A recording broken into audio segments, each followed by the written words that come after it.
All right, good afternoon, ladies and gentlemen. Welcome to the Future Tech Pavilion, a collaborative effort by NSTC, Academia Sinica, the Ministry of Education, and the Ministry of Health and Welfare. I'm your MC today. My name is Rebecca. 各位贵宾，大家好，大家午安，欢迎各位莅临由国科会携手中研院，还有我们教育部跟卫福部共同打造的未来科技馆。我们接下来要进行的呢，就是我们的未来趋势论坛 FuTech Forum. So in the post-pandemic world, sports and culture are merging in new and exciting ways through technology. Today, we're going to dive into how global tech advancements are boosting the sports technology industry and how these innovations are becoming a part of our daily lives. So it's all about building a healthy, active lifestyle for everyone, no matter the age. So enjoy today's forum. 那今天呢，我想在这个后疫情的时代呢，各种运动跟人文的结合，还有呢我们的创新应用真的是层出不穷。所以呢，我们就要在今天的论坛当中呢，为各位分享全球是如何借由科技的实力推动运动科技产业的蓬勃发展，那进而把运动的元素都带进我们每一个人呢各个层面的日常生活当中，那促进全龄也就是不分年龄的这个族群的健康文化一同来蓬勃发展。So in the very beginning of today's forum, I would like to welcome the Deputy Minister of NSTC, Deputy Minister 冰玉成 to give us an opening remark. 让我们一起掌声欢迎国家科学委员会的陈冰玉副主委来为我们做开场致辞，掌声欢迎。OK， 各位关心运动科技的朋友们，大家好。那也非常感谢这个两位。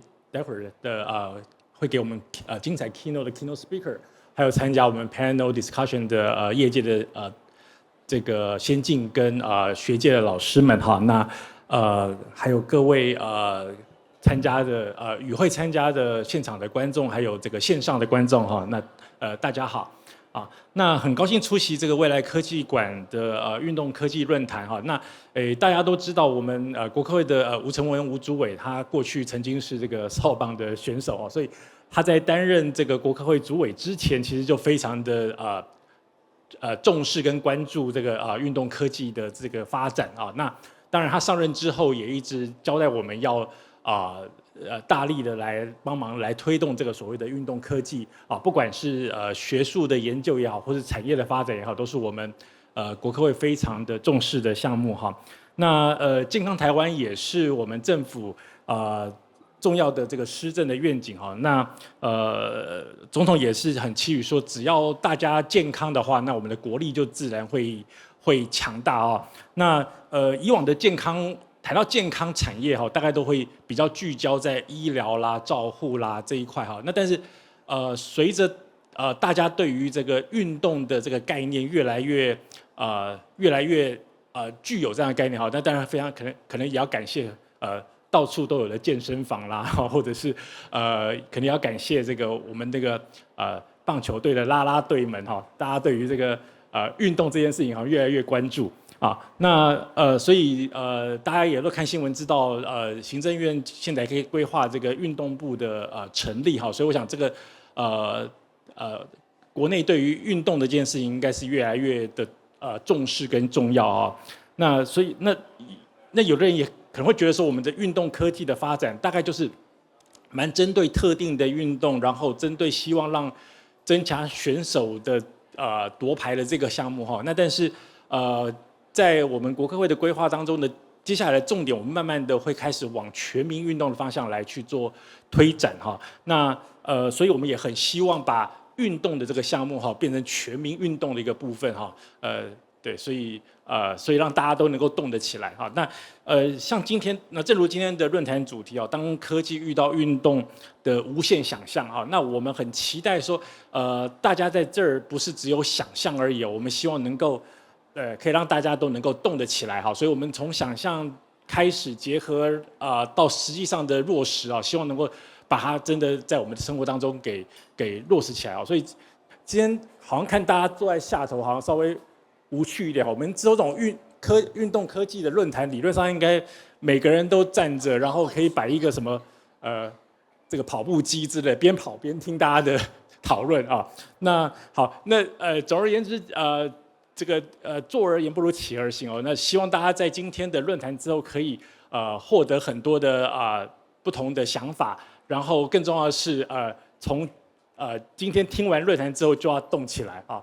那我们也期待今天的论坛可以非常的顺利成功，然后大家都能够非常的健康快乐啊。谢谢大家，谢谢。好，我们非常谢谢陈副主委，请帮我们先留步舞台，我们接下来进行大合照。我想刚副主委建议非常好，下次我们座位区直接撤掉，直接变成我们跟 World Gym 合作一下，直接变健身房，好吧？进来就是每人一台跑步机跟脚踏车机。好 ，Right now, so we're going to invite our guests of honors to join us on stage for a group photo. 那首先我们邀请国科会产学处的陈昭荣副处长帮我们到舞台上来。And our two keynote speakers, first of all, Chairman and President of World Gym Taiwan, Mr. John Caraccio, and also Textile Innovation Leader of Japan and Korea of Decathlon, Mr. Pierre Lupunier. 接着欢迎我们成大体育健康与休闲研究所的黄沧海教授，这是我们今天的语坛人，以及爱普智科技黄进来总经理，还有我们若林创意股份有限公司的邱怡达营运长。以及您好健康网络科技许志超执行长。好，我们有请所有的长官贵宾，我们的好，大家拿好了手拿板，我们看一下中间的摄影师 ，Please look at the photographer in the center。好，帮我们看一下哦 ，Look at the photographer in the center。Well, sports technology. Okay, can we have a thumbs up? 让我们一起比个赞好吗？一只手帮我们比赞。Yes, thumbs up for sports technology. One more shot. Okay. 3, 2, 1. Okay 吗 ？Okay, thank you so much. Please kindly take your seats. 我们非常谢谢今天的贵宾。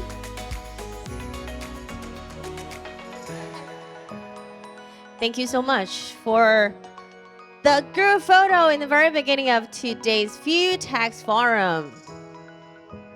好，我们非常感谢呢，我们今天的这个讲者贵宾在一开始就为我们呢带来一张精彩的大合影。那刚刚在舞台上看到，也就是我们今天的这个两位 keynote speaker， 还有呢我们今天的这个 panelist。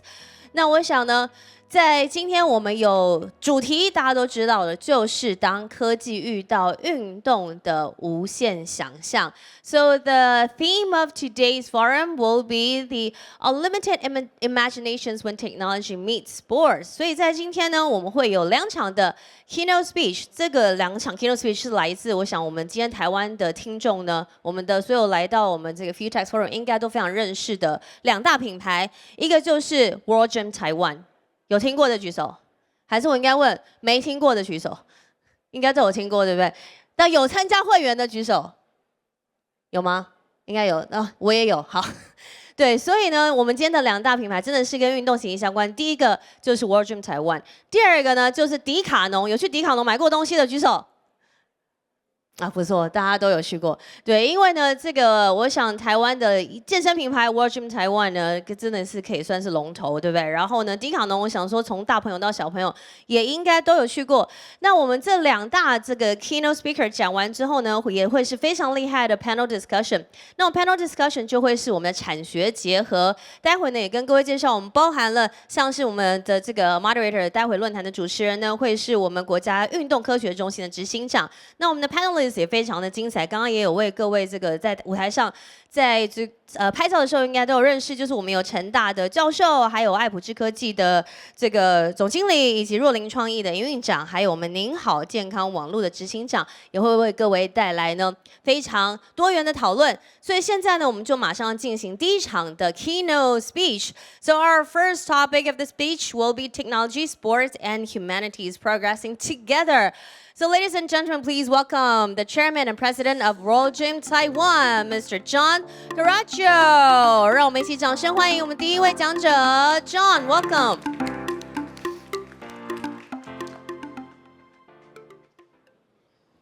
Is it on? Can you hear me? Yes. Okay, good. Okay, how's everyone today? Good. Okay, great, great.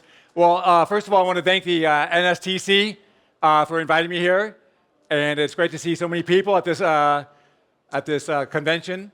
So it's Friday. Are we feeling good? It's Friday. Yeah, energetic. We're here at the convention. Come on. I can't hear you. It's Friday. Do we feel good about that? Yeah. All right. Good. So just now they asked, are you a member of World Gym? Well, I have another question. This week, because it is Friday, did you guys get a workout in? Did you go and exercise this week? If you did, can you raise your hand? How many people exercised this week? Okay, great. And when you did exercise, did you really get into it? Did you feel that? Did you feel the burn? Did you feel really good afterwards? I think so. A lot of people are saying yes. That's awesome. Yeah, fitness and exercise is really growing in importance in society today. Not just feeling the burn, not just getting pumped up, not just losing weight, not just health, but also emotional health, right? Emotional health, help with sleep, help with nutrition. All these areas, fitness and exercise is continuing to grow and grow and grow in importance. And if you ask me what's the one thing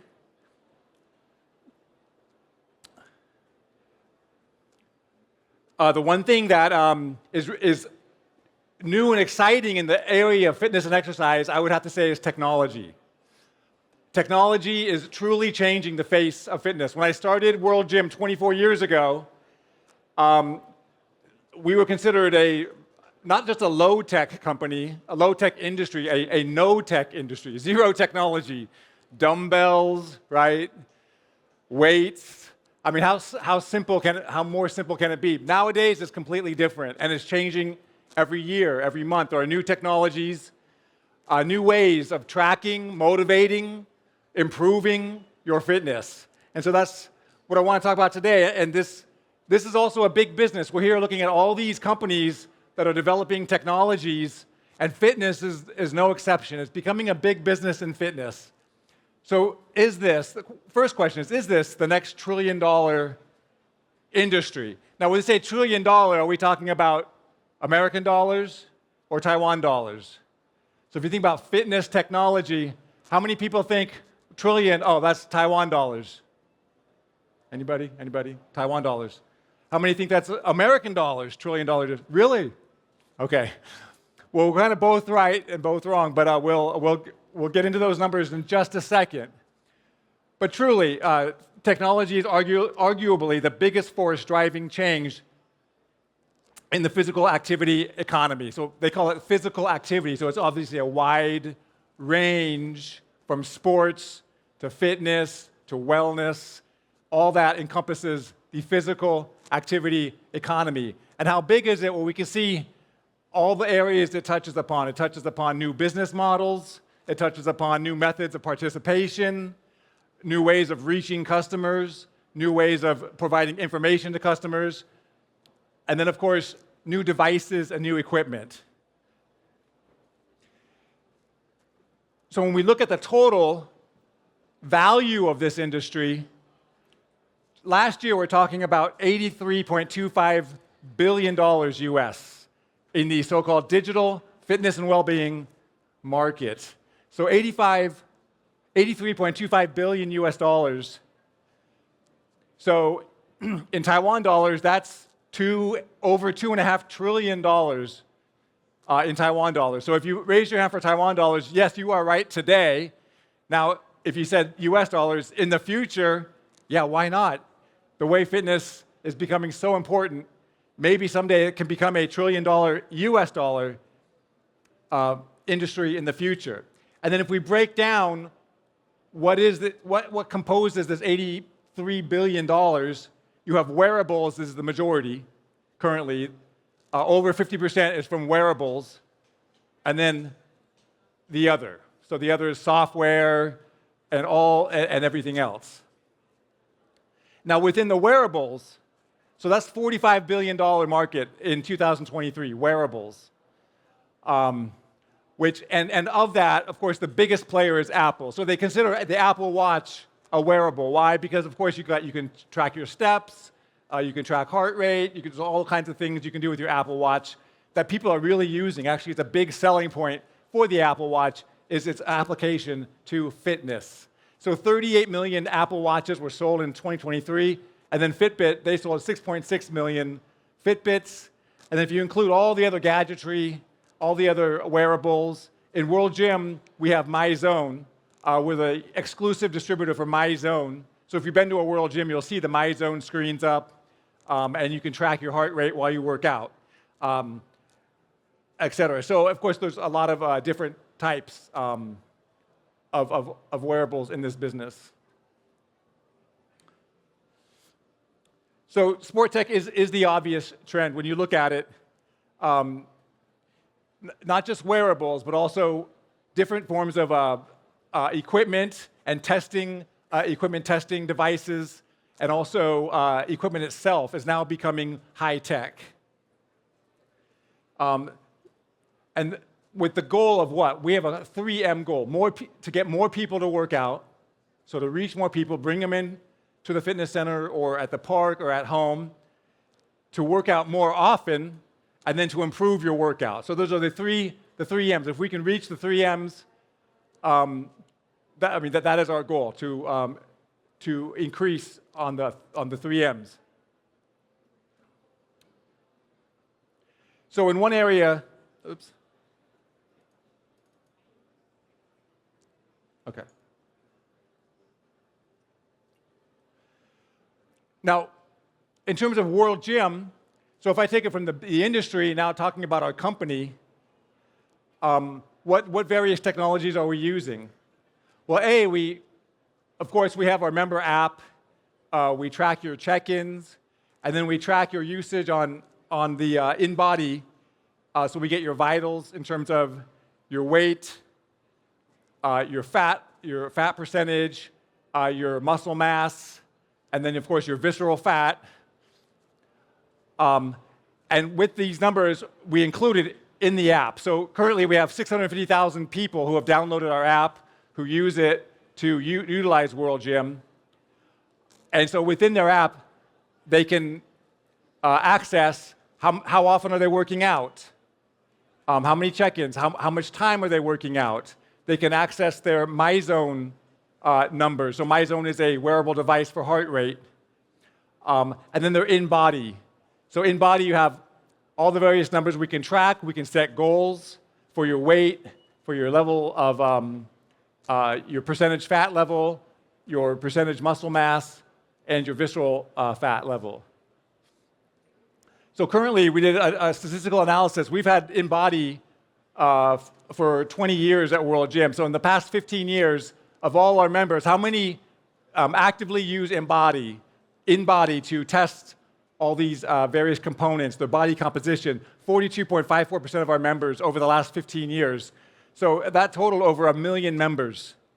Over 1 million people in Taiwan have used now in-body. So you can see how, well, that's almost 5% of Taiwan's population have actually done a physical body assessment, body composition analysis. So you can see how it is gaining momentum in Taiwan and gaining in popularity.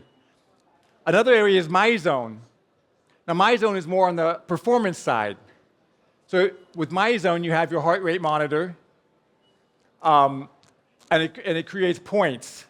And so the thing about MyZone that is special is not just that it tracks your heart rate during your exercise, but it learns your cardio fitness level by watching when you exercise, when you do maximum exercise and then rest, how long it takes for your heart rate to come back down. So if you go to if you do a physical, if you do a stress test, have any of you done a cardio stress test before, then you know that process. The doctor will put you on a treadmill. You have to go faster and faster and move your heart rate to its maximum level. And then they take you off the treadmill and they see how fast your heart rate comes back to a resting level, and that'll show you your cardio health. Well, MyZone does the same thing, but it does it every time you work out on cardio. So it has a very good understanding of your cardio health. Then it sets up a point system based on your level of cardio health, and you could earn points. And then it has rewards as you earn points. So if you can earn 1,300 points a month, then you can earn badges, and then at World Gym, you can exchange that for prizes. So our members who use MyZone, if they achieve it for 3 months, then 6 months, then 9 months, then 12 months, they can get prizes all along the way. So you can see how this technology is encouraging all the 3 M's, right? More people exercising, exercising more, and having a more quality time exercising. Why? Because the MyZone, the level of workout where you get the most points is the yellow level. And the yellow level is basically 80% of your maximum. And so that goes back to cardio health and HIIT exercise. So with HIIT exercise, you're exercising at 80%. If you do that for 4 minutes, if you can maintain that for 4 minutes and do that four times in a workout, you will have tremendous cardio health benefits. And so that's the whole. So MyZone is actually not just encouraging workouts, but it's encouraging HIIT workout, which has the most cardio benefits. There's something called the Norwegian 4x4. Has anyone heard of the Norwegian 4x4? That you have? Okay. I thought very few people have heard of that. It sounds kind of very strange, but basically, it's a cardio workout where you have to maintain 4 minutes at 80% maximum and do that 4 times in a workout and then 4 times a week. And if you can maintain that for 6 months, they say your heart age will reduce by 20 years. Your heart age will reduce by 20 years. So think about it. 6 months, it's actually very difficult to run hard for 4 straight minutes. It takes a while to get there. But if you can do that, your heart age will reduce by 20 years. So if you're 50, your heart can reduce to a 30-year-old's heart age. That's pretty exciting stuff. And yeah, I can't say I've done it yet. But now, if you're 20 years old, you don't want to do it because then you have the heart of a 1-year-old. So yeah, that's not a good situation. But so MyZone, bringing more people in, working out more because they want points, and then having better outcome with their workout because they're working in HIIT format.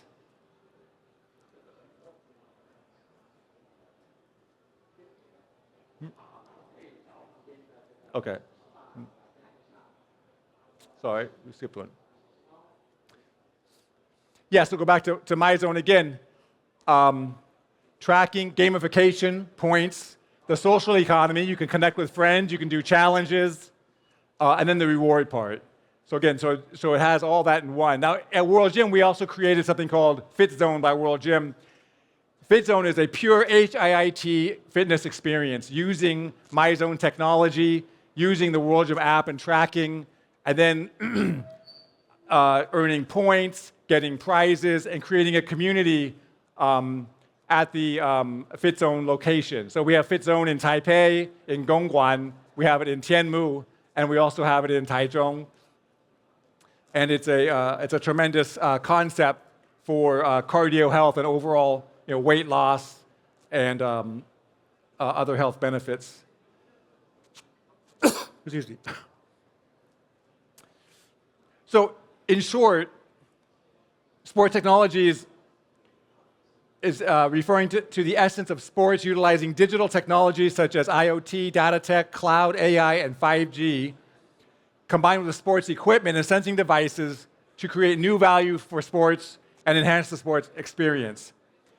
eGym is another example of this. eGym, if you go to URSA, which is the fitness trade show, like this, but all fitness equipment, or if you go to FIBO in Europe, that's the largest in the world in Germany. The last 2 years, this is the most popular booth. You have to get an appointment in advance to go see their equipment because they're taking the strength training and now they're putting a number on strength training. Through their technology, they're analyzing your strength. So your squatting strength, your bench press strength, your deadlift strength, and they're putting a number on it, and then they're creating programs for how you can increase strength. So now at the fitness center, you got your InBody, right? You got your MyZone. You have your AI posture analysis, which we saw a picture of, but I didn't go into. And now you're looking at muscle strength, getting a number for it, and then prescribing, hey, what do you need to do to increase muscle strength? And so we know muscle strength is very important, especially with aging. As we age, our muscle mass decreases 1% per year on average. But that 1%, it increases as you get older. So it actually accelerates as we get older. So keeping muscle strength is becoming more and more important.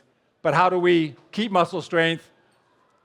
How do we track that? Now we have equipment that, through technology, we're tracking muscle strength and we're prescribing programs to increase muscles, to maintain or increase your muscle strength. And then if you take it even further in the area of sports, and a lot of the companies here today have a lot of products that look at very detailed analysis. Some are clothing you can wear, pants, leggings. This is for athletes. These are elite athletes. They'll use these technologies. They'll do data analysis, use artificial intelligence, etc., to increase the performance of elite athletes. So that's taking it to the next level. World Gym is not there. We're more of a mass market concept. The next level with athletic performance. So in total, so we're trying to create a fitness healthy ecosphere. So that includes the gym fitness. That includes health checkups at the health centers or at hospitals.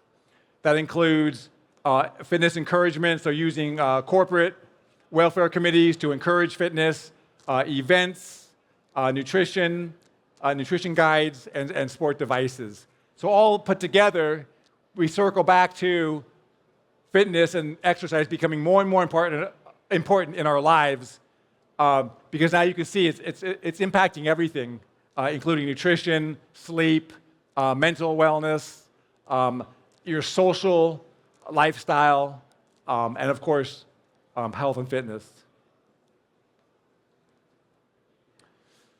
So we looked at the overall business, the size of the business, $2.5 trillion NT industry, sports technology. We looked at World Gym, where we're using it in many, many different areas. And now looking at it just from on a personal level and in society, because we're talking about humanity. And we know the biggest thing facing humanity now is the aging society, right? The aging society. And so at World Gym, what we're looking at is the future of fitness, exercise, and programming for people 50 years and older. So to increase not just their lifespan, but their so-called health span. So you go from nutrition and fitness at the top, nutrition and fitness, health checks. That's like a TGen, right? You get your health checks, you get your numbers, your blood work, all your numbers, detailed health checks. Then tracking and rewards as you exercise. And then hopefully health span, the result is improved outcomes. So basically, people having better health outcomes as they age. And of course, the health span is what's most important. When we're talking about aging society and the impact on our national budget, our healthcare budget, most of the budget is spent on taking care of people in their final years of life. It's amazing the percentage is like over 50% of the budget is taking care of people in their final years of life. Why is that? Because their lifespan is high, but their health span is not so high. So they have many years of being sick, of being immobile, of needing help, of needing assistance, or of even living in a nursing home or assisted living facility. So all these are expensive realities facing society. So through this healthy cycle, through nutrition, checks, health checks, blood work, the tracking, seeing the impact on blood work, tracking, making improvements, we're trying to increase the health span, and we close the gap between your lifespan and your health span. So hopefully, right? Hopefully we live healthy all the way to our last day, right? That's our goal. We want to be healthy all the way to the last day of our life. And the pathway forward, obviously, is with the whole ecosystem of health. And the biggest, again, going back to the biggest impact on this is sports technology, which is driving several different aspects of that.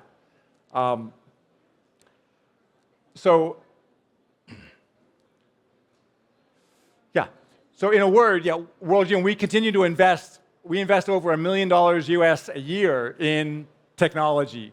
Member reach, member outreach, member information, technologies at the club, connecting technologies into our device, into our World Gym app, etc. All this with the hope of driving the 3 M's, more people working out more and getting better outcomes, and hopefully driving the result for the member, which is a healthier life, long-term health.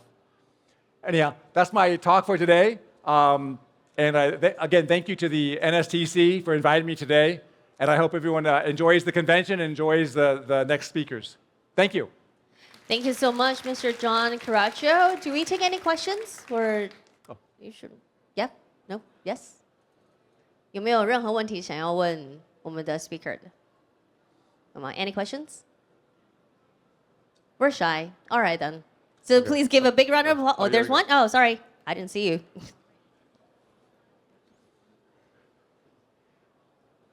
Oh, thanks. Okay. Hello? What's Hello? Okay, Mom. Okay. Hi, Mr. John. My question is, what is World's Gym's plan on the nutrition side? Because I feel like a lot of gyms have a problem of the supplement companies taking over that. Mm-hmm. Yes, that's a very good question. World Gym, we're currently adding nutrition to our member app. The biggest challenge with nutrition is inputting data into the app. So luckily now we have our AI, a lot of new AI technology. Basically, nutrition, the inputting, if it's difficult, people will not do it, right? And any kind of all of this technology app, we're trying to make things easier, simpler, easier, simpler, easier, simpler, so people will use it more. With nutrition, the biggest difficulty is you have a meal, you got to key in, what you're eating, the size, even the time of day, etc., and then it tries to calculate the calorie, the content, fat, protein, and carbohydrates, right? We are working with an AI company that we're just inputting all the different things people eat in Taiwan. And one good thing, one actually thing that helps is that with 7-Eleven, McDonald's, Subway, a lot of that is available. All you have to do is key in the product you're eating, and all the nutritional information is already readily available. So a lot of that kind of, the chain stores works really well, but all the other things, we need an AI app in order to analyze food intake, and then we can break it down, and then we can track, reward, and see progress. Thank you. Mm-hmm. All right, thank you for the question. You have another question? So.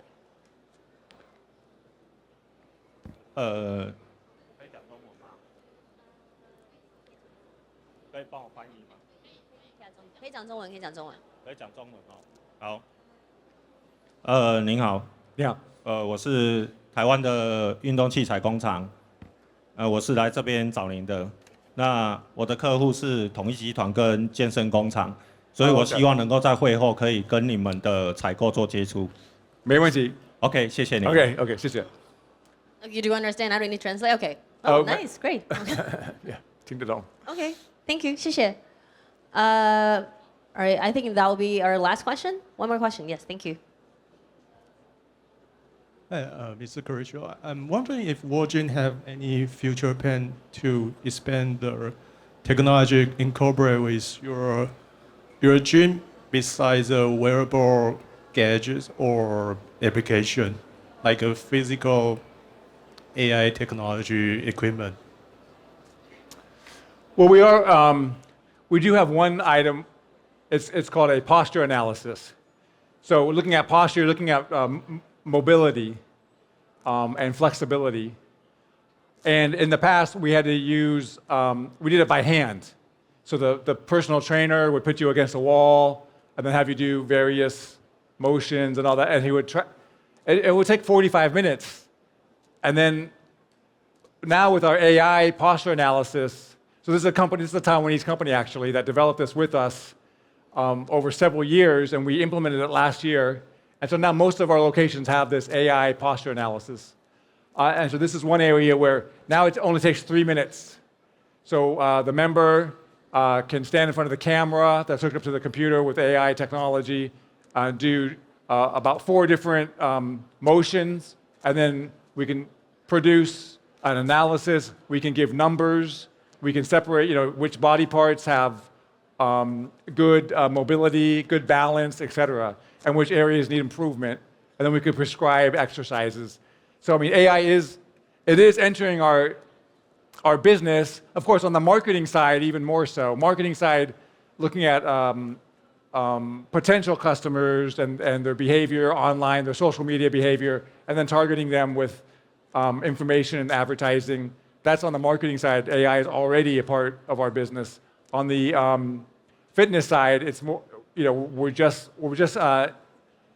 starting to utilize AI in, like I just said, the posture analysis, and then MyZone is trying to bring more AI into their device in terms of analyzing health, cardio health, et cetera.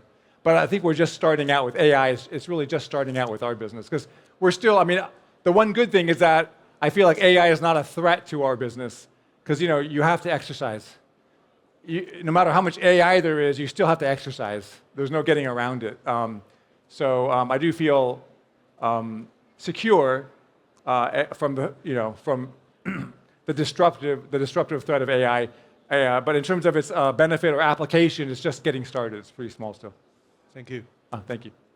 All right, thank you for the question. And once again, please give a big round of applause. Okay. You have something to say? Yeah. All right, thank you. Thank you so much, Mr. John Caraccio, for the informative speech. Thank you so much. 哇，非常谢谢我们 John 带来呢这个以 Virtual Release 的这个科技运动跟人文如何共融并进。好 ，So next one, our next speech will be innovation in the sports technology industry. And with that, ladies and gentlemen, please welcome the textile innovation leader of Japan and Korea of Decathlon, Mr. Pierre Lupunier. Welcome. Great. Thank you, John, for warming the stage. I feel very empowered. Hello, everyone. Thanks for being here today. Thank you. I'm really delighted to be here and to have been invited to speak about sport in the textile industry. And with the time we have together, I would like to show you everything that innovation can bring to sports activities and experiences. So before going to the details of and diving into innovation stuff, I will start with a short introduction of myself. So I'm Pierre Lupunier, French textile innovation engineer working at Decathlon. I'm based in our innovation poster office in Taichung, Taiwan, since mid of July. And actually, I'm passionate about mountain sports. Every time I can practice, I try to do and practice as often as I can do. Before, so I was working with Decathlon for around 6 years, mostly on material development, focusing on innovation products. But also I was leading the eco design for all our textile industry. So today I'm based now here in Taiwan as a scouting leader for Japan and Korea. So focusing on the methodology of scouting and discovering new technologies. I also work in Taiwan, and we would like to we are based in Taiwan because we would like to be connected with the strong expertise and R&D from these three countries, so Taiwan, Japan, and Korea. So actually, I would be delighted if everyone already knew Decathlon, but for those who aren't so familiar, I will present a short introduction. So, concerning Decathlon, so for those who aren't so familiar, so we are a retailer and manufacturer of sporting goods brands. We have been created almost 50 years ago to answer a simple need. It was very difficult to find affordable sporting goods. So at the beginning, it was a small shop in north of France with a handful of employees. And now we actually oversee the entire international value chain from the raw material to the delivery in our 1,700 stores in almost 60 countries. We produce all kinds of sporting goods for all sports you can imagine. And yeah, that's it for Decathlon. We are human and sensibility centric with over than 100,000 teammates all around the world that can work for retail, production, design, services, and so on. And we have dedicated offices in France where it's the most relevant for our activities. For example, we have the Water Sports Center in Hendaye in the west coast near the sea for all the sports concerning water. And we have, for example, the mountain store in Chamonix in the French Alps for all the mountain activities. Since 1967, innovation has been part of Decathlon DNA to either on the way we sell products, but also directly on the product to bring new experiences and functionalities. So the aim of this innovation is to make the sport accessible to the many. You might have already heard this sentence. It's the driving force for all our company and also our teammates. So the aim for this is to make the sports accessible to the many. So whatever your skill level, your experience, the sport you want to practice, the aim is to have some products available for this. And when you hear this sentence, to make sport accessible to the many, maybe the first thing that comes to your mind is the cost, right? But actually, while affordability is one key to accessibility, is not the only one, and there is so much more. Actually, accessibility is also about discovering new practices. It's about easy and clever practices and also encouraging the progress. So accessibility is about immersion. No matter who you are, it's for everyone, independent of your age and your level. So the thing is, innovation allows this accessibility. It allows these emotions. So the list of what can bring innovation is almost as long as the distance from my home in France, I would say. But innovation allows to perform, to discover, to challenge yourself, to have fun and enhance experience. And it does so much more. As I know, an image is worth 1,000 words. I would like to give you an example. So in my previous slide, you might have recognized one of our iconic innovation, which is the Easy Breath full face mask for snorkeling. But I have another example which is even more iconic for Decathlon. So this is the dust content. I think you already heard about it. It's truly iconic for our brand because in the past, camping and tents were reserved for elitist groups of persons, and setting up your tent was a true challenge. So in 2005, our engineers worked to innovate and to solve this problem, and they make the content. So now what is the more easy that just throwing your tent in the air and it's already ready for a good night's sleep.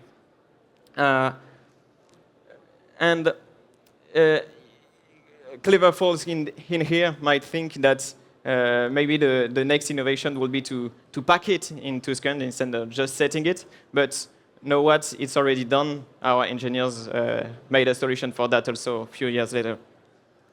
So this is an example of a product, and I would like to go more in details of 10 products, because with one example of product type, we can see what innovation can bring.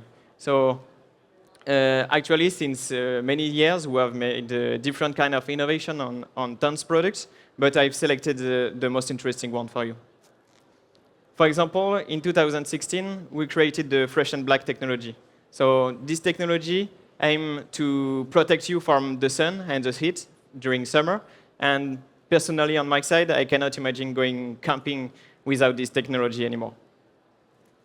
In 2019, we created a ultralight tent with one of the lowest environmental impacts on the market.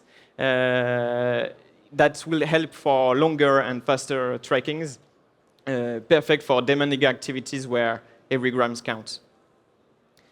And finally, last one, the Air-Second Sky View in 2022. It allows you to enjoy the sky view directly from your bed instead of freezing outside, even if I think in Taiwan freezing is not really the problem. And that's it. You can see that on only one product, we can make different kind of innovation that will allow many things. All these products have different objectives, but everything is about emotion and enhanced experiences. So now that we understand this, we can go deeper into innovation. Firstly, we have to dissociate conception and design from innovation. Conception, which is more for on-running developments and products, with just small continuous improvements, is not the same as innovation, where we tackle disruptive and cutting-edge technology to answer a specific need, such as performance, design, or usage. And so the first step is to understand this need, where it comes from. Since many years in Decathlon, we work with a specific system of co-creation, because we truly believe that our users have all the insights that we need in order to go further on innovation. So with our customers, our users, we observe, listen, and understand through studies and exchanges, and that will help us to understand every day more. And it's these studies and these exchanges with our other users highlight needs or different pain points. One great example about co-creation is this jacket, the CW900 Heatflex jacket. Actually, we recently discovered that during golf practice in wintertime, one of the biggest pain points was to keep you warm while playing and swinging. For example, with conventional puffer jackets, it's very difficult to have a good swing, because on the shoulder it's really tight and it's lack of freedom of movement.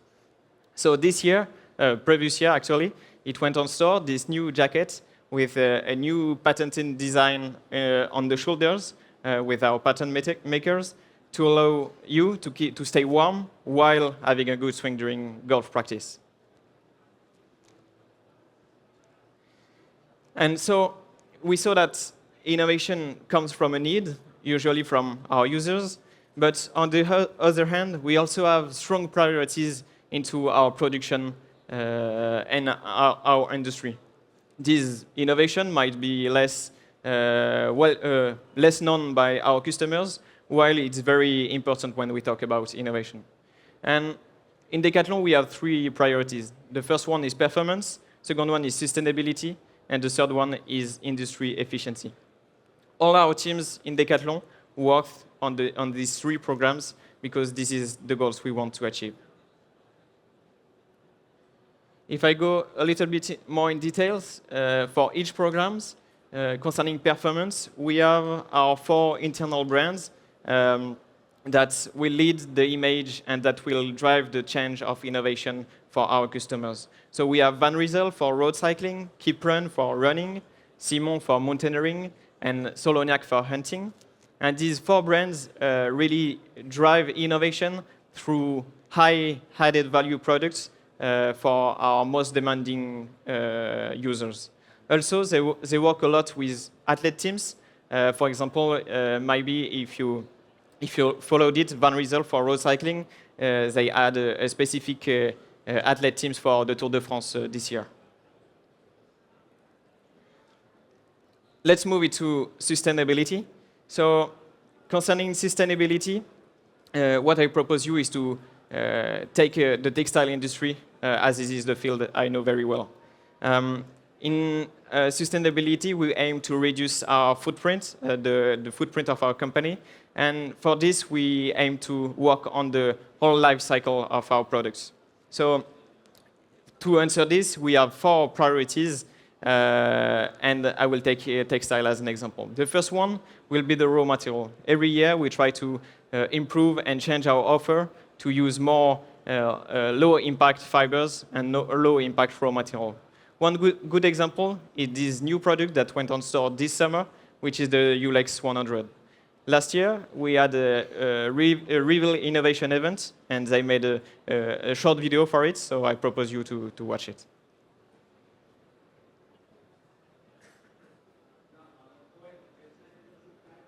Neoprene has historically been a component used for numerous supports. The issue is that it has a huge environmental impact. However, the outfit you see here doesn't use any, we mean 0. So, what has changed? We worked with new partners including Ulex to find an exclusive solution, a process which doesn't use any neoprene. Yes, but there are already Ulex products on the market, and they are pretty costly. Not like this one, because the Ulex 100 we have created in partnership with them uses 100% natural rubber from certified forests, FFC and PEFC. Cherry on the cake, the raw material has not changed. In both production and use, nothing has changed. Even the price is not changed. So eco-design really can be affordable. Goodbye to a component developed from petrol since the 60s. Hello to rubber from certified forests. A CO2 impact reduced by up to 80% per kilogram of foam compared to neoprene. This is the start of a new chapter for all our water sports and many more. Decathlon Ulex 100 technology. Natural rubber is the new neoprene. So, the second and the third priorities for sustainability are to work on our process and our production. The aim is to rework what we do and what we have done since many years to really optimize our processes and reduce our energy and water consumption, and also to work with more sustainable energies. So these 2 topics, process and production, can have a huge change on the impact of our products. And this is something we started to invent since many years, and we will continue to do so for the future. For example, in textile, one of the most impactant phase of production is the dyeing phase. And so we work to have more sustainable dyeing technologies and solutions, but also to optimize what we already know since many years to reduce the energy and the water consumptions. It's funny because when we talk about sustainability, our customers often think that affordability and sustainability cannot be matched together. There is an opposition between the two. But actually, when we think about the details, if we reduce our energy and the water consumption, it will also lead to a reduce of the cost of the production. This is what allows us to keep the same price as our old non-eco-design and conventional products. Last priority for us on sustainability is the circularity. We aim to close the loop of our production and to transform all our waste into new raw material feedstock. It's still a long way to go, but huge progress has been made in the past, and I have numerous examples to give you, but I would like to highlight one, which is our iconic fleece that we sell since 1979, so almost in the beginning. And yeah, same as again. We made a video last year for our Reveal innovation, and I propose you to watch it.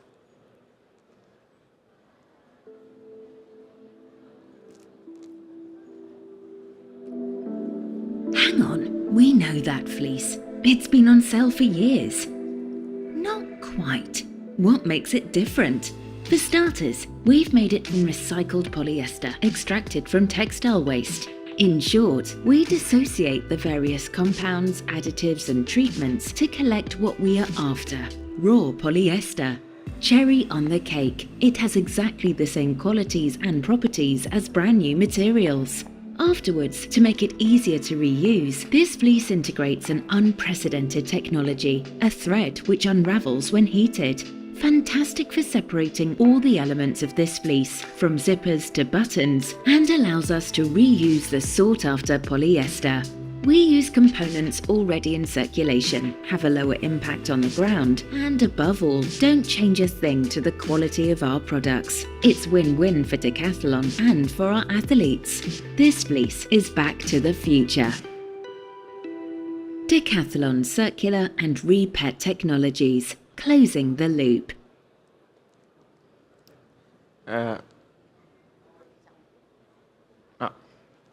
So you see with this example of circularity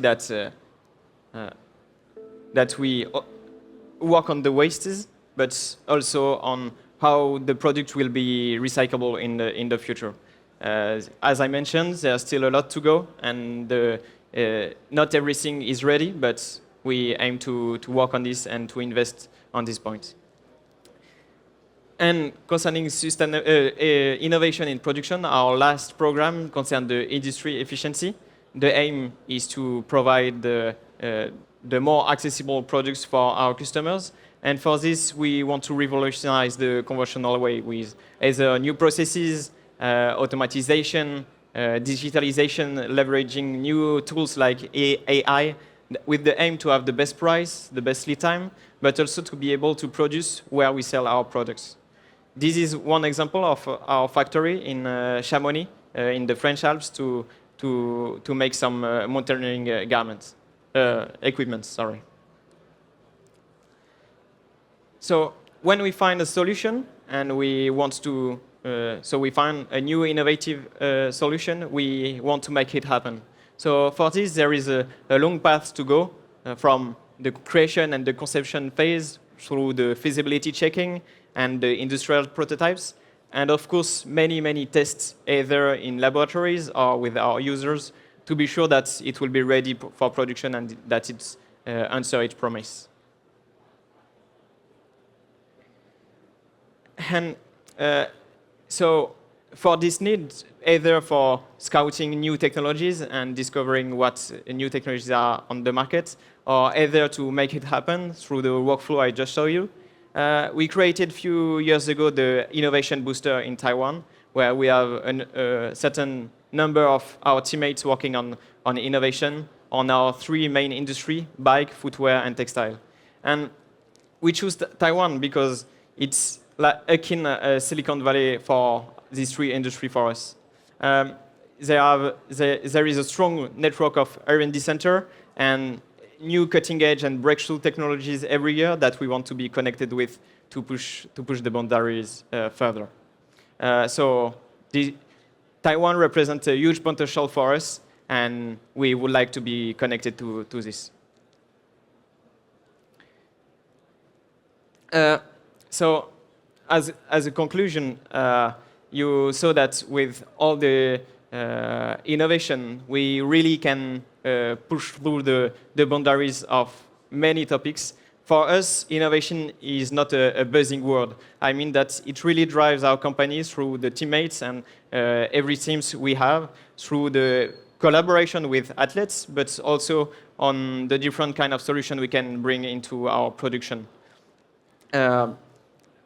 These innovations are possible thanks to our localization here in Taiwan, close to the R&D center and to where the knowledge appear, and to make things come true through the numerous collaboration we can have with partnership here in Taiwan.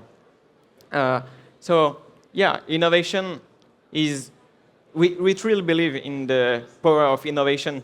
Innovation really enables emotion for every kind of practice you want to have in sports activities and to make you live more intense experience and to have more fun, to challenge yourself. And yeah, that's the aim of Decathlon, to make the sports, to make people move through the wonder of sports. So that's it. Thank you for being here. And if you have any question, let me know. All right, thank you so much, Mr. Pilipuni, for the informative presentation. I think due to time limitation, we'll just skip the Q&A session. Okay. All right, thank you so much. 我们再次给我们讲者一个热烈掌声好吗？谢谢 Thank you very much for the presentation. So after hearing two of our keynote speakers, I believe everyone now has a clear understanding of how sports technology is reshaping our approach to exercise and improving quality of life. It's not just about tech innovation. It's a key boosting health, performance, and promoting a healthy culture across all ages. 那现在呢，同时也麻烦各位可以帮我们抽空填写一下左右两边的这个线上的问卷，帮我们拿起手机扫描一下左右两边的 QR code. So please scan the QR code and fill out the questionnaire.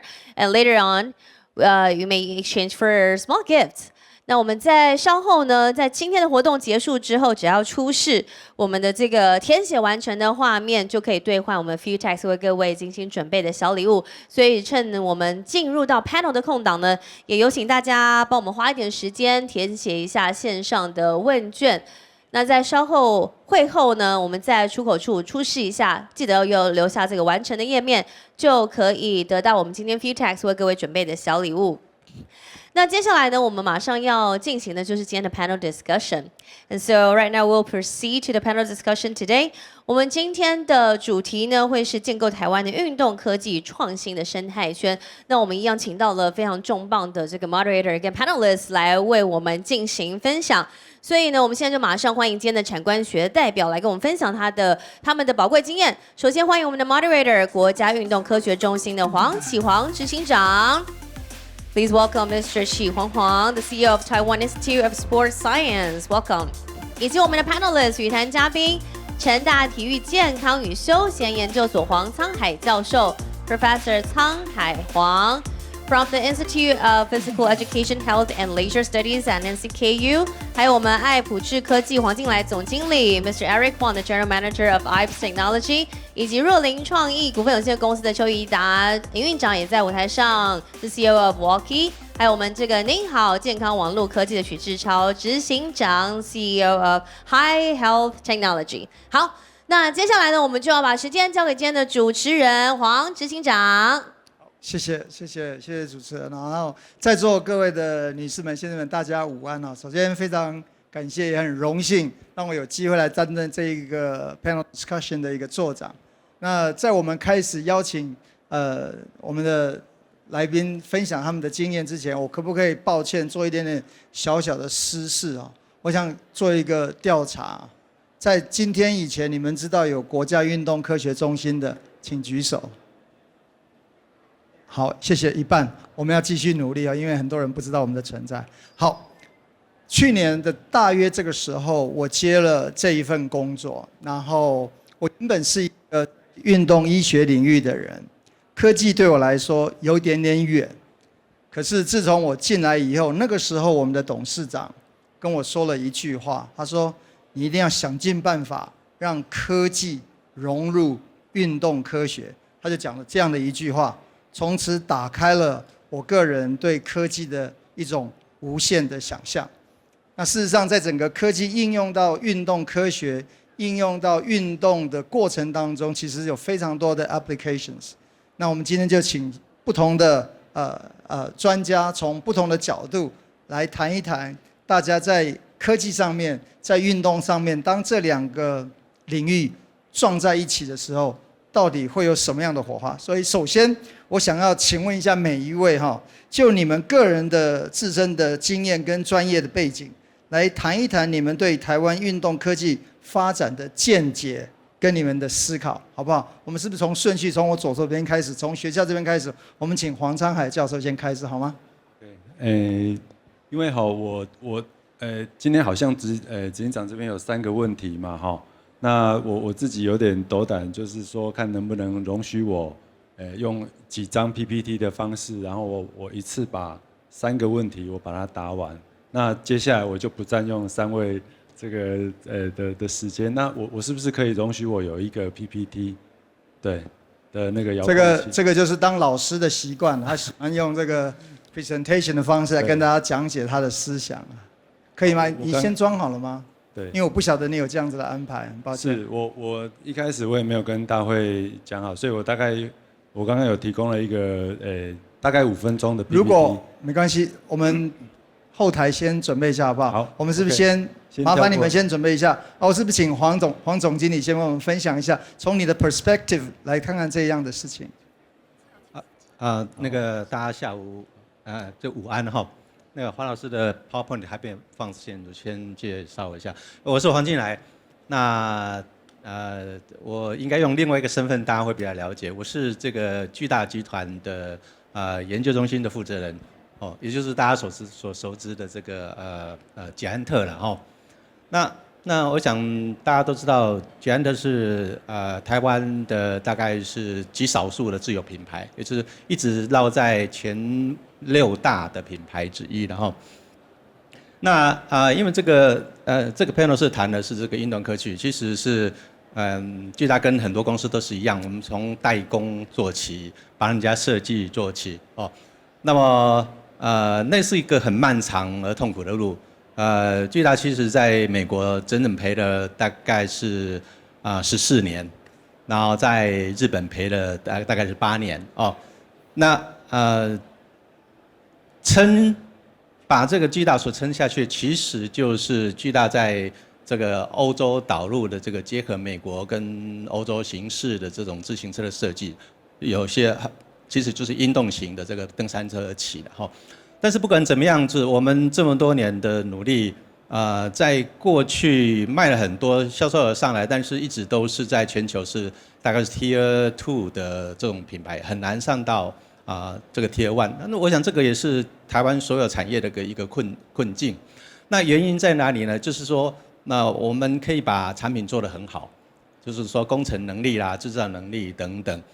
但是简单来讲是，做了很多年都是知其然而不知其所以然哈。所以说，应该在2009以后，我们就开始重新去思索说究竟问题在哪个地方。就是说，我们做出来的产品其实是没有血、没有肉的，就是皮跟骨。也就是说，看人家怎么做，我们怎么做，怎么做得很便宜所以我们就从2009开始是迈入，希望回到根本去，所以开始跟学界合作来探讨基础的运动科学这是外部大家所不知道的那么也在2012年就提出了，我们需要有一个研究中心，不是开发中心，就是大家所熟知的 R&D Center。基本上在台湾的 R&D Center 99%是不做 R 的，只有冥想D的。那我们有别于 R&D Center 以外，成立了一个 Research Center， 就是真正做 research 的东西。那你就是做一些大家都不晓得你在做什么，然后也好像很短期也看不到什么东西的就是这些 result 看不到的。那事实上巨大所做的是哪些东西？是感测，用了感测，然后感知，然后资料科学那现在更走到一步，就是说，其实你只要上了这个车，我们在感测是什么？感测消费者的身体状况，他的使用情况，然后感测他跟这个产品之间的关系，然后他跟产品跟环境之间的关系所以这个就是说，这个科学或者科技开始来启动的另外一个不同的发展。那这个上个星期，这个欧洲的媒体问我们董事长一句话，就是说，那个 Giant 究竟会把自行车产业、全球自行车产业带到哪里去？我想这是我们的一个最大的就是我们已经整个转变过来了。嗨，好，谢谢。接下来我是不是邀请我们的邱营运长也分享一下了？现在就把老师留在最后面好了，好不好？让老师做个总结，来。好，感谢主持人啊，我是那个若林创意的营运长。那我们若林创意呢，主要是针对企业来做大健康的服务。那我们的期望就是希望说，所有的企业员工都能够养成运动习惯，进而获得健康。那由企业来带头，再来引领所有的全民来达成全民运动的状况，这是我们的期望。对，那我们的确是用科技来解决这些问题。那企业在我们看起来呢，它其实最大的问题是在于说，大部分的员工他其实并没有运动的认知，他自己对自己的健康的状况也没有一定的认知，也就是说，大部分是属在算是亚健康的状况。那这种人呢，特别适合说用运动科技的方式来让他来去做运动，因为他平常并没有这样的相关的知识或者是方式。对，所以我们像是说，我们使用的可能是类似最基本的用手机来做健走，然后类似说用手机的前置镜头就可以做一些居家的体感，类似可能开合跳啊、深蹲这些运动，来让它简易的就可以完成。那甚至我们有用最近在开发一个时下最流行的超慢跑，也是只要透过手机就能够让它随时随地在家里就可以做超慢跑。我们期望的就是针对这些平常没有运动习惯的人，然后利用科技的方式来提升他的动机，让他轻松的就能够达成运动。当然，我们会有加入一些游戏化的机制，期望说来让他在运动的时候变得轻松又有趣。因为我们认为说，运动科技最重要的应该是在于运动。你先有运动之后，后续的科技才有办法去辅助它，来达成加成的效果。所以我们认为说，现在的运动科技这边的发展，应该是先着重在于说，如何让大家的动机提升，并且让它的方便性提升。然后达成全民运动之后，我们再用更精致化的一个运动方向来做前进，这是我们的看法。谢谢。Okay, 好，谢谢。我们是不是请许志超执行长？开了。喂，大家好，可能大家对我们比较陌生哈，对，因为我本身是医学出身的，那踏入运动领域大概也10几年，那我的专业是在自动化医疗，所以我过去10多年都在海外演讲，做 keynote speaker， 或者帮国际大厂看一些他们的产品。那这是我第一次收到台湾的大会邀请，所以也很荣幸了。我每个礼拜都10几封电子邮件在邀我去演讲，我第一次被台湾邀，可能我长得也老到台湾可以上台了这样子，所以很高兴来这里跟大家分享哈。那我们会踏入这个领域，其实我们一开始在2017年的时候开始做的是运用生成式 AI 的技术。把复健的一些动作变成生成式的演算法，让患者可以直接去使用。那我们做得很早，还有黄仁勋都还没回来唱歌，所以大家不知道生成式 AI 可以怎么应用。那刚好运气很好，碰上电信公司找到我们说，你这个技术可不可以运用到线上运动平台？当然可以，所以我们就往运动这一块去切入，也间接的开始去了解到这个运动的市场。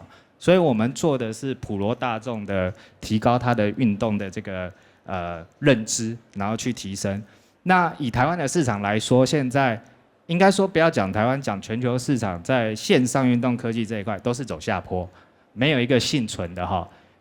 因为第一是线上运动科技本身很吃行销资源，再来使用者没有忠诚度，所以它掉的是非常的快。像中国最大的 Keep 平台。19年的行销成本大概8000万人民币，它冲上来的那个 DAU 就是 Daily Active User， 大概只维持了3个月就掉了大概50%，非常的快那以台湾来讲更惨我们不要讲熟悉一点，各位知道健身环吗？有买健身环的可以看一下吗？现在还有在用吗？基本上没有哈。所以线上运动除了顶尖运动员，因为他为了赚钱去做这件事情以外，以运动科技来讲，对普罗大众讲直接一点，因为我们学医学的，我们从心理出发，运动是人类需要运动吗？你们理解我的意思吗？今天没事都很健康，你会想运动吗？不会，食色性也，因为这是荷尔蒙驱使，你为了生存，为了繁衍。所以你需要运动人类本质上不需要。那为什么现在大家需要？因为我们的命变长了，如果不运动，病痛会变多，病痛变多会造成经济社会的负担。所以谁需要大家努力运动？政府。那政府做得怎么样？我们留给后面的前辈来告诉我们这个答案。谢谢。好，谢谢。好，接下来我们是不是请黄教授来跟我们分享一下？我们今天大概会从个人的角度来谈哈，来。也请执行长容许我站起来哈。我今天有点脱稿演出，因为我其实有偷偷看过执行长的手边的3个题目。那我一开始以为是我们4个人，1个人讲5分钟，所以我想说我就一次透过几个案例的说明，然后我们怎么把运动科技实践在学校的体育场，5分钟内把它回答完。那一并把执行长待会要问的3个问题，我把它回答完之后，等一下我就不用回答了哈。好，那我本质上我是个体育老师啊哈，那我愿意用这张来当一个开头哈。在还没有进入文明之前，我们的老祖宗是透过每天非常激烈而且精准的身体活动技能来存活下来的。好，那一路来到20世纪之后，我们不用再这么辛苦的活在草原上，所以呢，运动这个技能啊，它可以变成是我们体育老师的工作，那它也可以是健康促进的一环。那它同时也可以是一个职业，那最重要的是它同时也可以是一个举足轻重的产业啊哈。那身为一个体育老师、一个教练、一个运动科学家，我常常问自己哈，科技怎么帮助我就是说在各种不一样的情境下哈，科技怎么帮助我去协助运动员、协助我的学生？所以我们常遇到的问题是这个，就是运动员或者是学生常常看不到自己。你做了好多动作，他看不到自己做的动作到底是怎么一回事。那很常我们在学校上课的时候，在指导学生的时候讲的气急败坏，学生还会非常不高兴。好，这个我想大家都有经验了。好，那有一次这个是我今天就用游泳池来当案例哈。一个学生，我叫他，我一直提醒他，你有好多动作没有做对，其中一个最重要的是你的换气的头顶要压着水。他一直觉得他头顶有压着水，然后有做侧转，可是实际上他没有做到。所以呢，我就索性拿起我的手机拍了完之后提供给他看，他就跟我讲说：“老师，你不用讲了，我知道。”对 ，OK。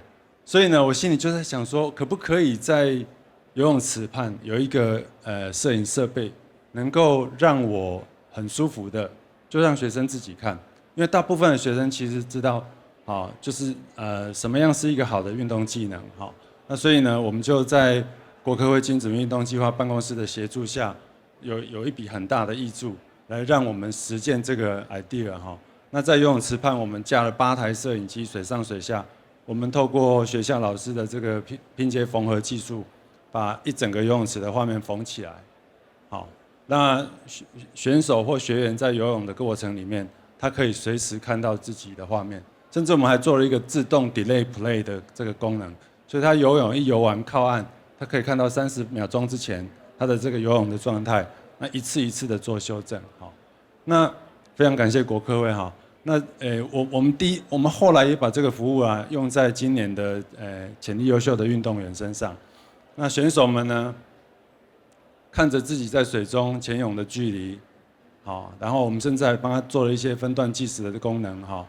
那让我很惊艳的是，其中有一位国家级的教练讲了一句话，就说：“原来我这个选手就是因为这样在水中每一转身就慢了人家一点点，一目了然。”好，那这个功能的开展呢，除了国科会的挹注之外，我们要谢谢学校的这个连正杰老师的帮忙，还有黄志谦老师在影像辨识科技上的贡献。哈，那第二个问题哈，我们今天要提供第2个案例。游泳池，我一直都被问，我拿到这个计划之后，好多人都问我说：“黄老师，你们可不可以做这个逆流池？”这个逆流池就是一直以来大概有30年的历史哈，日本最早有哈。那我看着这个逆流池，我心里面就告诉自己，这个逆流池好贵哦，然后它怎么安装在游泳池，难度很高。那我可不可以透过一个比较简单的技术，让选手停留在水中，然后我 hold 着它，然后让它游得比较快的时候，人可以游出去；比较慢的时候把它拉回来。那我这个地方要非常感谢巨大跟爱普智公司。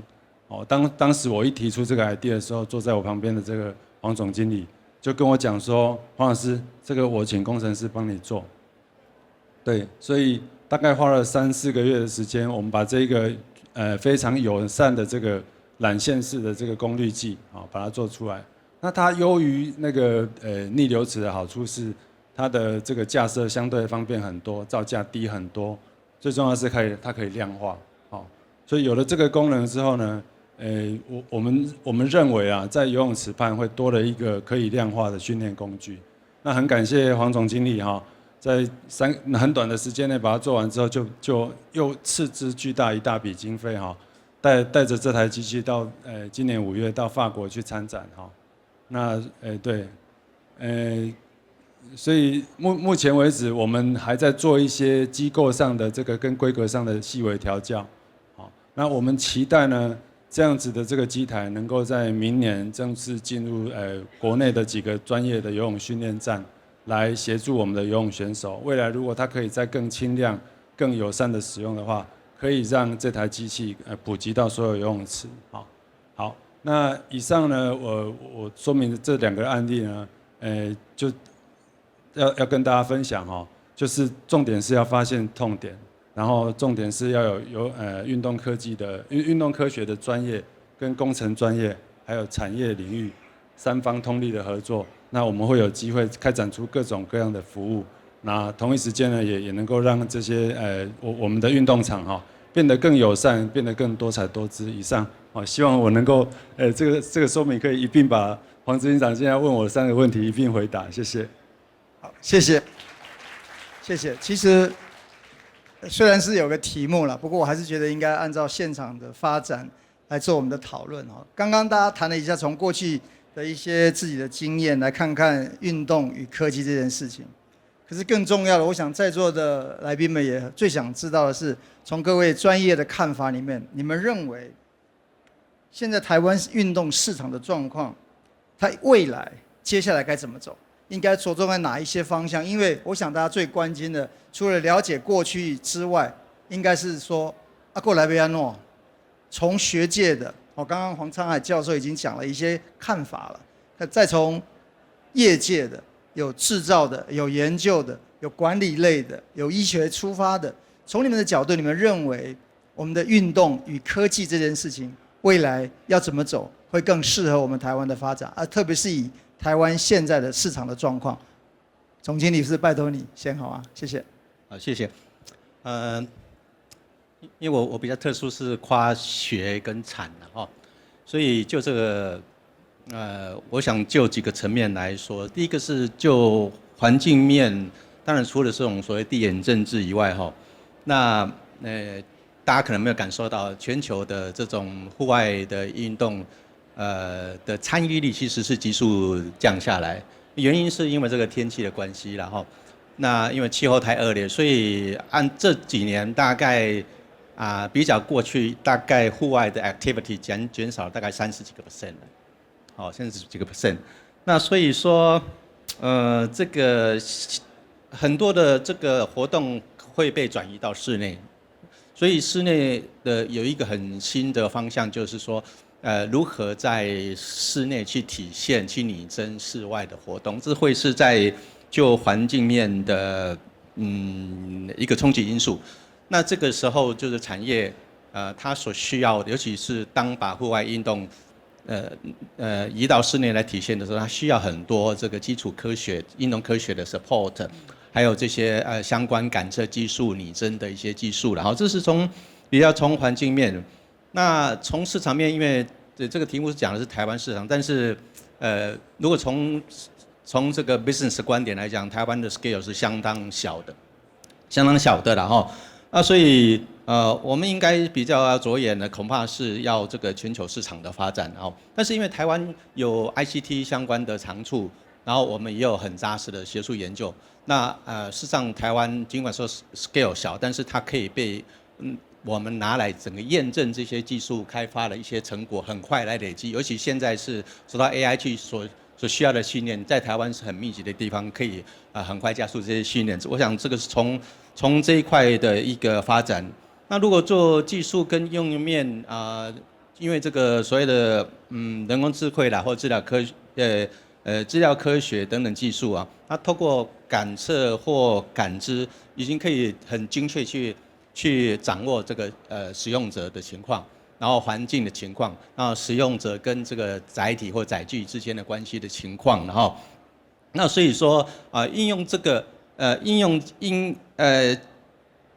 经过这些资料资讯的分析以后，我们可以更精准的去提供使用者因应他不同的 purpose， 比如说他是选手，他是为了要竞技的，那么怎么样去 monitor 他训练成果，然后 monitor 他的 performance。那如果从健康的角度来讲，是通过这些机制里边去monitor 他所有他的健康情况，然后如果是放在辅疗的话，那也可以很这个量化的去看他的这些真正成果是什么样子的哈。那如果大家去 Google 一下，现在应该会在谈说叫 EIM 就是说 exercise is medicine， 就是说运动即良药。但这个已经不是口号，因为这个理论已经被很多临床的一些真正被证实了，然后真正被证实了。那所以说这个区块也应该会扩展成医疗领域里边的一个诊疗治疗的一个手段之一这个是我们看到的另外一块的延展。那最后就是大概是竞争的因应啦，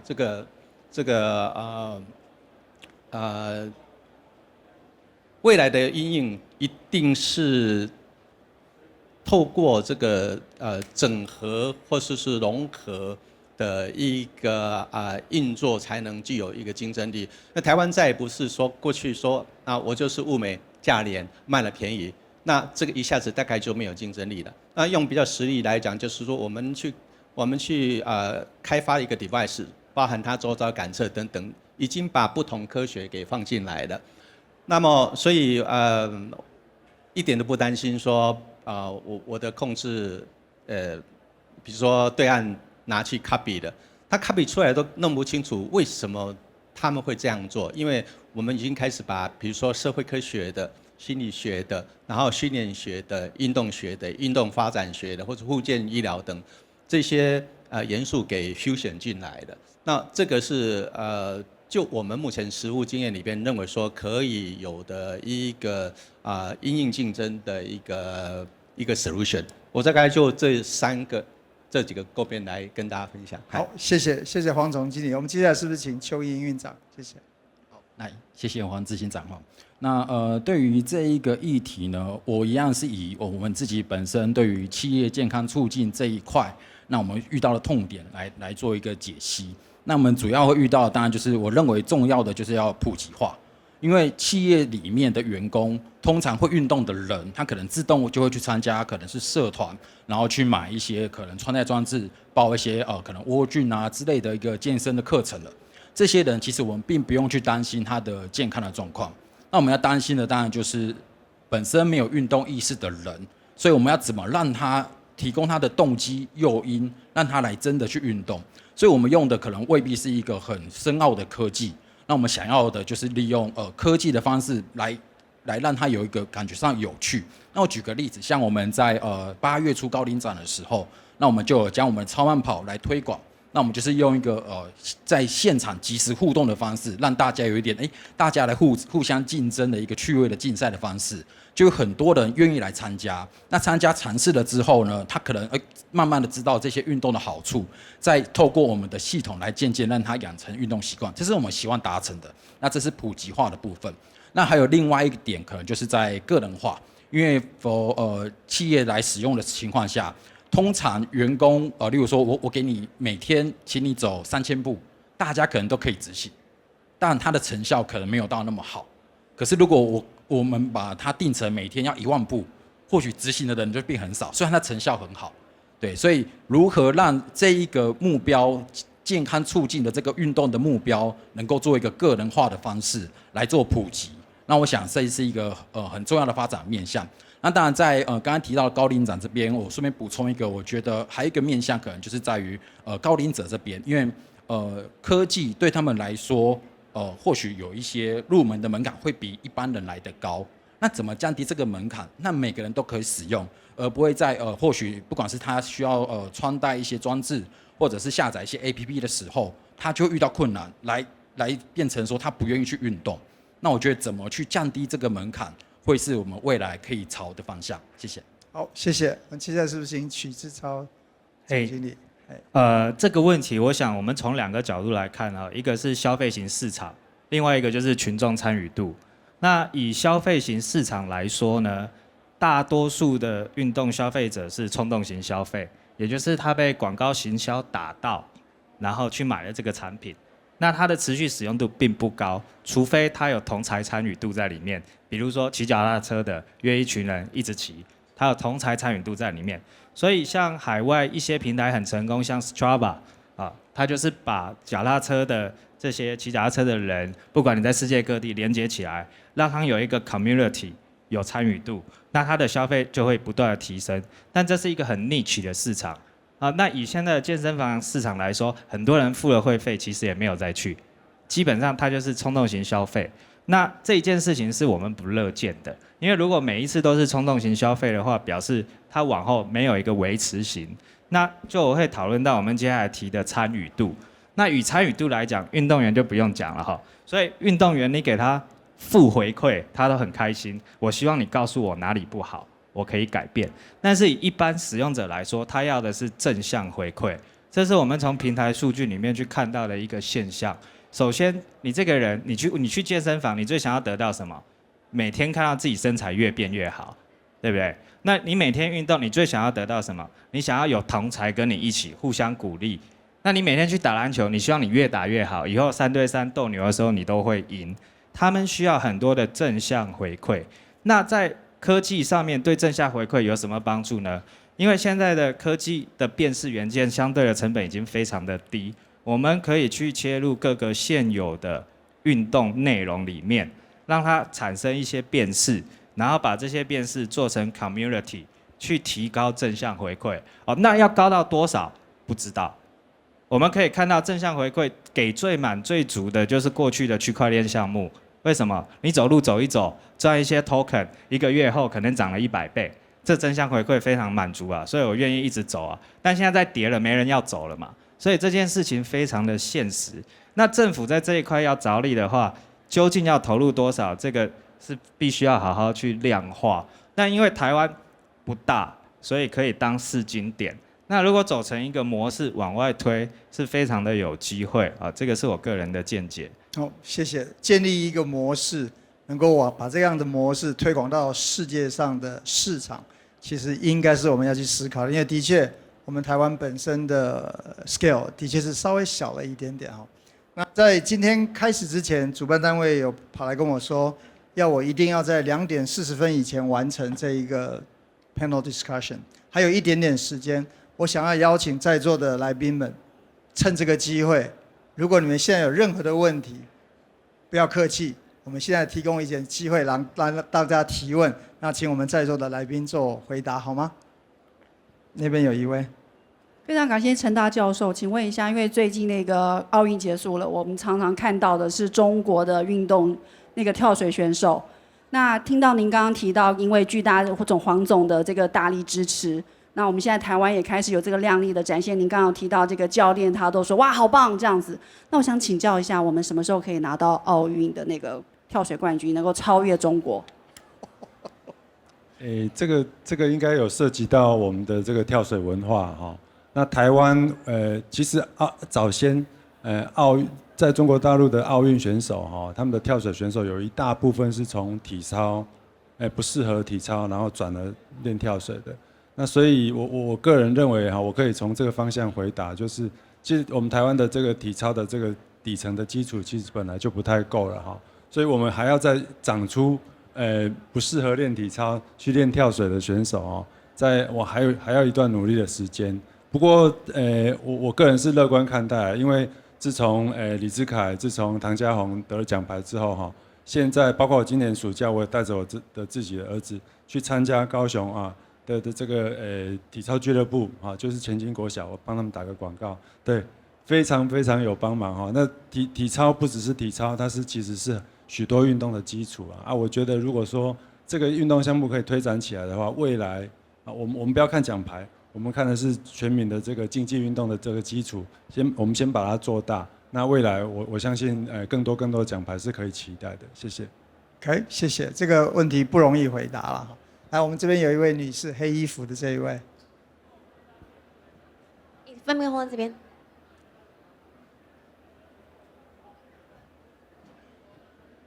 谢谢今天各位专家。那刚刚其实大家有提到很多不同的族群，包括健康族群、精英选手、亚健康、特殊族群、孕产妇高龄者这些的。那我们可以想象说，运动科技在他们身上使用，但是提供运动训练的人，他可能是专项教练、体能教练、医疗人员或是医师。那在这个角度来看的话，这些专业人员他要如何搭上这个趋势，然后呢，去协助或是可以有跨领域的结合。这个哪一位要帮忙回答？以我们的经验，就是我们会透过数据的整合，然后提供给专业的人员来做一个评判，因为毕竟我们并非是运动专业，对，我们比较偏向是资讯服务的专业。对，所以我们透过数据的整合之后，那期望来透过专业人员来跟我们说，到底如何能够提升成效或参与率等等的。对，那可能就针对不同的族群，我们就面向不同的专业领域的人。对，那我觉得以我们的角色就是可以提供数据以及平台，就是或许他可以在平台上面，像我们也有跟一些专业人士合作，健身教练等等的，他可以在上面可能就是做一个及时的咨询。对，然后在后续可能就可以发展他个人的一个训练的计划，就可能有些企业的学员就会想要，那我觉得这个教练讲的东西还蛮有道理的，那我也透过他这样的训练，我获得了不少东西之后，更乐意去购买他个人的课程。对，这是我觉得我们可以合作的面向。谢谢。好，谢谢。刚刚这个问题的确是我们现阶段碰到非常大的一个挑战。我在运科中心工作，我的任务之一就是要去缩短教练对于事情的需求，跟科技人对运动的理解。往往科技界在刚开始做一些事情出来的时候，他认为已经很棒了，他认为已经在技术面已经发展到某个程度了。可是当我把那个产品交到教练的手上，教练说不好啊，这个 gap 在台湾目前还很大，因此我们在努力的一件事情，我们是在正在做教材，做双向教材，也就是我们要让选手转任教练那个过程当中，我们会有一系列的课程，让他去理解 what technology is, what it can be done。另外一件事情是要做更多的场域的沟通，让科技的人进到我们的运动场域，让他知道在这个地方科技的技术可以融进去到我们的应用当中，因为特别是在国家队这一块的这种科技的应用，它很花钱，没有人买，那个就是我们现在最大的痛苦。我可能要花3000万做给5个人用，接下来没有市场，因为那个太精细到一般的群众根本就买不起。所以刚刚有提到那个门槛，的确是未来我们要努力的。当我们发展出一些好的技术之后，我们势必要降低它的制造的成本，所以一般群众可以取得。这个过程当中，中间的数据，刚刚有提到一些数据的产生，因为数据本身非常的有价值，但是我们台湾现阶段在运动数据上面的应用，说实话还不够多，这是我们未来要继续努力的地方。我看到时间了，已经超过2点40分了 ，I have to stop。So 我谢谢，可以停了哈，因为一家公司2点40都爱看。好吧，我们今天的讨论就到这边谢谢大家的提问，也谢谢4位来宾的好，非常谢谢。好，谢谢我们非常谢谢主持人和4位语坛人。那帮我们可以留步直接起身，在舞台上我们拍一张我们 panel 的大合照好吗？谢谢。我们稍微向中间集中，那我们请摄影师从中间来帮我们拍一张这个今天 panel discussion， 当科技遇到运动，无限想象的这个 panel 的大合影。好，那同时呢也提醒一下在座的贵宾，刚刚有没有扫描 QR code 有帮我们填写了今天的问卷的话呢，记得在这个出口的地方出示一下今天的。对，就是这个，现在又出现了，就是扫描 QR code 填问卷，然后呢，在门口出示我们填写完成的画面。在门口帮我们拿兑换券，就可以到旁边的商谈区来换取好礼。再次掌声，谢谢我们今天的主持人和语坛人，还有所有的讲者，谢谢。那有需要兑换好礼的贵宾，就是扫描问卷。线上的 QR code， 然后填完问卷之后呢，我们到门口可以领取我们的这个兑换券，然后到我们面对舞台左侧的商谈区就可以兑换 Futex 的好礼。所以请大家踊跃帮我们填写问卷。今天我们有准备好礼物要送给大家，这边也再次的感谢各位莅临我们 Futex Forum 未来趋势论坛。那我们在场外呢，也有很多的展区，包含了像是健康台湾专区，还有在人文科技的那一区呢，也有一些这个运动科技的体验。所以欢迎各位在我们论坛结束之后呢，可以到我们后方的展区来多做参观。如果有任何问题呢，也可以直接来询问我们各展位的工作人员还有专家。非常感谢各位今天莅临我们 Futex Forum. Thank you all for joining us today at the Futex Forum, and thank you all for joining us online as well. For the Futex Forum, hope you have gained a lot of information on sport technology, and hope to see you here in person in Taiwan next time. Thank you.